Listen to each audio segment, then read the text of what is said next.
Hello guys, welcome back onto the Dutch couch.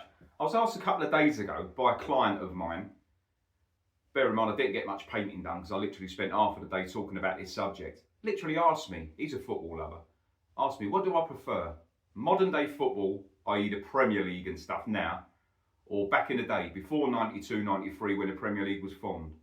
Well, I think people who watch my videos and the regulars on here will know my thoughts on it. I'm literally nostalgic, I'm probably too old. And I'd love the old days, the nostalgia, how it used to be. When the game, for me, the game just felt authentic back then. Now I just think it's been overtaken by, over-commercialised. I think it's been taken over by the prawn sandwich brigade. There's too much corporate in it for me. They're chasing the pound note continuously, and I think they've ripped the soul out of the game to a certain respect. I mean, I remember the days when players would go out on a Friday night before a Saturday afternoon 3 p.m. game, right? They're a rarity now. They'd go out the night before. They'd get absolutely smashed. There was a big drinking culture, right? Which is not a good thing. But back in the day, these players used to go out and get on the lash, get pissed, turn up on the Saturday, score a hat-trick, produce pure genius on that football pitch. I think that is authentic. That is for me what football was. I don't think it's not going to work now. We know the foreign players have come over, the different methods of training, the dietary stuff now. It's a totally different game. You've got to be fit now. Let's put it that way. But even back in the day when most of your players were local lads and they would literally live 5 minutes from the ground and they would drink in the local pub. That for me is authenticity. Total authenticity. I love that. And that's part of the reason that I fell in love with Ajax Amsterdam, actually, because all the young players, they were all local young lads, came into the first team at the same time and just hit it off and created great football. Brilliant, loved it. We had so many maverick players back then, even before my time, even in the 60s, 70s. I mean, I went to start watching football in the mid-80s, right? My first game was in 1986. But in the 60s, the 70s, those maverick players, I'm going to talk about the obvious, the George Bests of this world, Rodney Marshes, these sort of people. They just used to turn up and they used to play for the love of football. It was like you was watching these kids play on a school field. They was just playing for the love of the football. They played with freedom. Nothing seemed to faze them. They didn't care. They had skills to burn, and they would show you, get fans off your feet. Always remember when a winger would get the ball back in the day. If you were seated, you would hear the seats, blah, blah, blah, everyone was up. You could feel the anticipation of that winger who was going to absolutely skin the right or left back at every opportunity. You don't get that now. The wingers now will get the ball and play back to their own fullback or into midfield.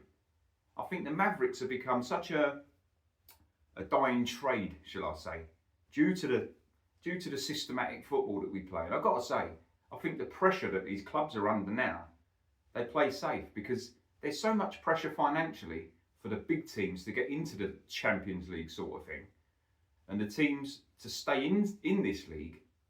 I think we've lost a bit of the street footballer with it. I think we have. It's very rare now you see a street footballer, and I think we're too, how shall I say, it's too overcoached for me, too systematic because of this pressure. We need success. Financially, we rely on it. These players will get you off your feet big time. But every team back then, this is not going to happen now because of the change of rules. And we've become so soft. Every team had a fucking hard man. Every team had 2 or 3. They would smash the shit out of the opposition. They would bang them up in the air. And you knew what was going to happen when you turned up at that ground that day.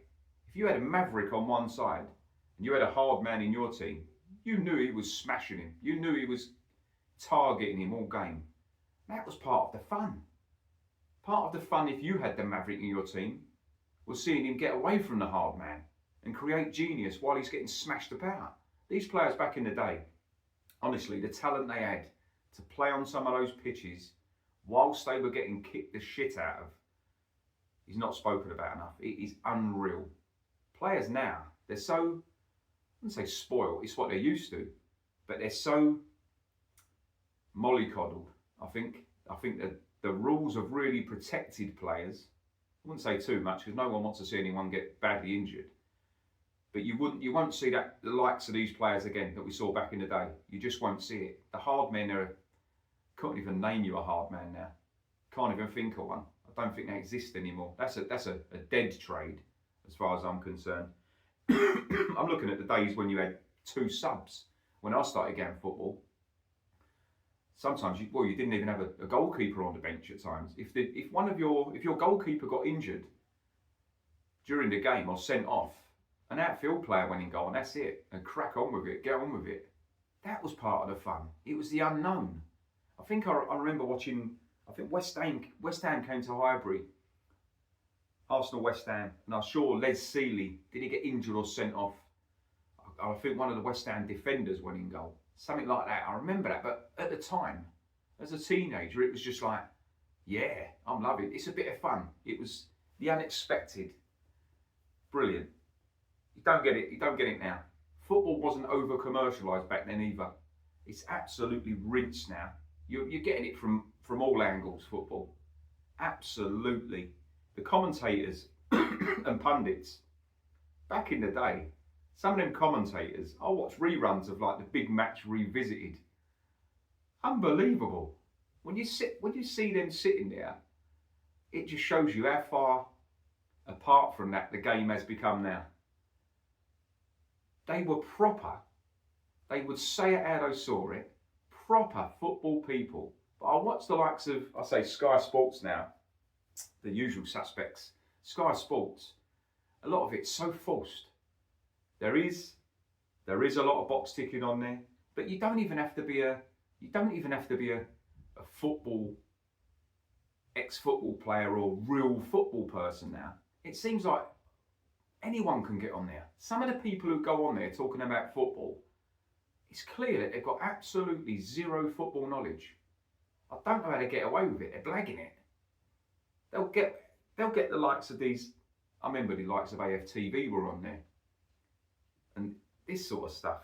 They're asking them onto Sky Sports and that, and I'm thinking, come on now, can't you? You can do a lot better than that. At least get some people with some football knowledge on there, or who understand the game tactically and this sort of stuff. Players weren't on silly wages back then either. A lot of them were playing for the love. They were playing for literally back in the day, they were playing for a similar wage to what the people are earning going to watch them. It makes you more relatable, I'd say. I definitely felt more relatable to footballers back then. It's like, so you look at a player and it's like, yeah, I could have a beer with him. These players now, they're so far out of reach. I know they mingle with fans as much as they can really on social media, but it's nothing like feeling absolutely relatable. They could be your next door neighbour. I mean, I'm from East London, and there's quite a few West Ham, obviously a lot of West Ham fans here. But back in the day, I went a few times to West Ham, to the bowling, Upton Park there, with friends of mine. And you'd see the players after the game, in the boozers, stuff like that. That would not happen now. It would not happen. They've got too much security around them. I saw William Saliba coming out of the Emirates on social media the other day, surrounded by security, literally shushing people away on that. And I'm thinking, he's a human being, mate. They pay his wages, basically. They come and watch him. They're paying to come through the turnstiles. Let him have 30 seconds. Let's have a picture or something with him. That sort of stuff. Not approachable. When I was younger, a long time ago, we had one live match a week on a Sunday, the Sunday match. I remember going to school and just all week thinking, right, Sunday, there's a game on Sunday, even if it wasn't my team. It's just a game on telly. It was massive. Now we're flooded with games. I mean, I absolutely live, breathe football, right? Live and breathe it purely. But even sometimes I look at it and I think, God, mate, how many games do you want on? It's too much. Even I get like overkill with it, thrown at you so much. I feel we're flooded with it, big time. I mean, back in the day, they even played, I remember watching games they played in the snow with an orange ball. Come on, mate, now. See the game at Ewood Park the other day, a few puddles, got abandoned with 10 minutes to go. Got to replay the whole match. Wouldn't have happened back in the day. Get on the pitch, get on with it. Too woke. We're too soft on footballers now. I think back in the day, they was, I say, real men. I don't remember them rolling around and crying every 2 seconds and chasing the refs down the street. I don't remember that. I think they were proper hard men, proper. Like I see rugby now. Rugby and football, the respect they show towards the referees in rugby and the way they act and conduct themselves and carry themselves on a pitch is night and day compared to modern footballers. Massively. It is night and day. But the pitches back then were awful, right? Obviously, now the pitches are a lot better, which I've got to say is a positive. You do get better quality of football, I'd say. Back in the day, anything could happen. But you would get players, like George Best I spoke about earlier, taking 5, 6 players on at a time. How often do you see that now? How often do you see your star player absolutely do something that you'd think, yeah, I bet he used to do that in a cage when he played street football? Doesn't do it.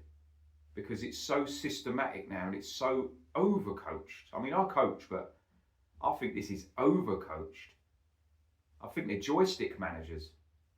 Some of these players, just let them go out there and have some freedom. I think it's for the supporters, we would love that. Just to see a bit of something different, you know. It's become too robotic, computerized football, I'd say. But the diet, and obviously nowadays, you're not going to get those players living 5 minutes round the corner, are you? In a terraced house. It's not going to happen. They're on too much money. They're going to live in mansions, out in the sticks, wherever, right? Villages and that. But they're not going to be drinking in the local pubs the night before and then coming to the game, are they? Because now, like I said earlier, now the dietary stuff and the fitness side of things is, to be a footballer now, you have got to be an absolute athlete.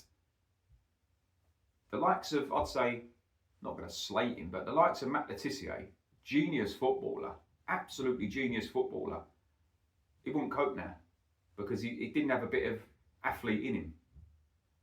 This is what I prefer back in the day. For me, that was real, pure football talent. It wasn't about being an athlete. I love that. I know people's opinions will vary on that, but which is what I love. Opinions should vary. I think that's the best thing about football. But stadiums now, I spoke about the stadiums back in the day. They had character. Do you know what? A lot of them stadiums were falling to bits. But I still love the character in them. I would still take that every day of the week over these stadiums. But on the other side, the safety of the supporters now is thought about a lot more. So if supporters are safer, then I can't knock that. That's a positive, isn't it? It's great. Obviously, you had the Hillsborough disaster. There was a few more. Obviously, you had the disaster in Heysel with the Liverpool there, and English clubs were banned from Europe for quite a few years because of that. But yeah, that's a positive for me. But whatever your thoughts are on whether you preferred football pre-Premier League or modern football now, I think we all have to agree, we just got to enjoy it for what it is. And I think we have to obviously also appreciate other people's opinions, because it is the best game in the world, simple as that. Yeah, not going to drone on. But yeah, I had this little conversation with this client and I thought, you know what? I'm going to have a little chat to my camera. I find it very therapeutic. And I always enjoy interacting with people in the comments as well. I've got a little community on there. I really, really appreciate all you guys. And have a good one.